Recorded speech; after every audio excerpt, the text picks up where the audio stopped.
It's just a constant shell game, nothing new. But the real argument is international versus national. I don't care if you're talking about socialism or you're talking about capitalism. Do you know what the Federal Reserve is? It's not federal. That's what it is. It is international bankers. That's what the Federal Reserve is. So our government has a bank, and that bank is outside of our government. Why should that be? And tell me this, why is it that every time a country makes usury lending illegal, that country thrives? Why is that? Every fucking time. Why is that? Look up Gaddafi, if you're curious.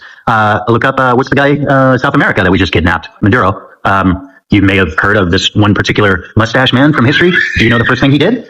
He arrested a Rothschild, put them in prison, and he made usury lending illegal. It's the first thing he did. That's how his country started thriving. Isn't it interesting that the whole world decided to gang up on him? Isn't it interesting? I mean, mustache man, do you know what he said? He said, I don't have anything against Jews. I never did. It's just that every single one of them that I meet is a communist. There are nationalists and there are internationalists. I look around at my country. This is my country. I want to defend my country. I want to. It might be too late, but this would have been the objective. This has always been my objective. Right up until right now, I've never even considered moving away from this country. Right up until right now. Usury lending is the problem. If you're stuck being divided, thinking that socialism and communism are the enemies of each other, or somehow one's going to take out the other, just no. Socialism works wonderfully in conjunction with capitalism. Do you know what the most humane invention was? The most humane invention that our species has ever come up with was the marketplace.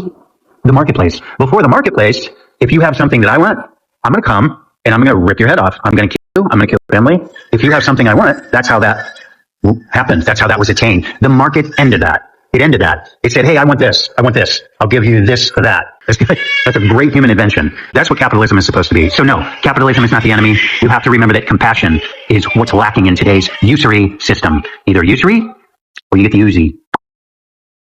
And boy, we just have to keep coming back to this dual citizenship thing. Isn't it strange? Doesn't it seem like if you want to be in our government, calling the shots for our government, how about you're just a citizen of our country? I cannot even believe that it's legal for these disgusting shitheads to have dual citizenship. I can't believe it. The Bolsheviks were the perfect example of that international socialism that we're talking about. Yeah, they're the ones that killed 10 million Christians. Meanwhile, they were awarding the Jewish people their first homeland. Their first homeland is called the Jewish Autonomous Oblast, and it still exists in Russia, and it's bigger than Israel. What is this Israel thing? Just getting greedy, I guess.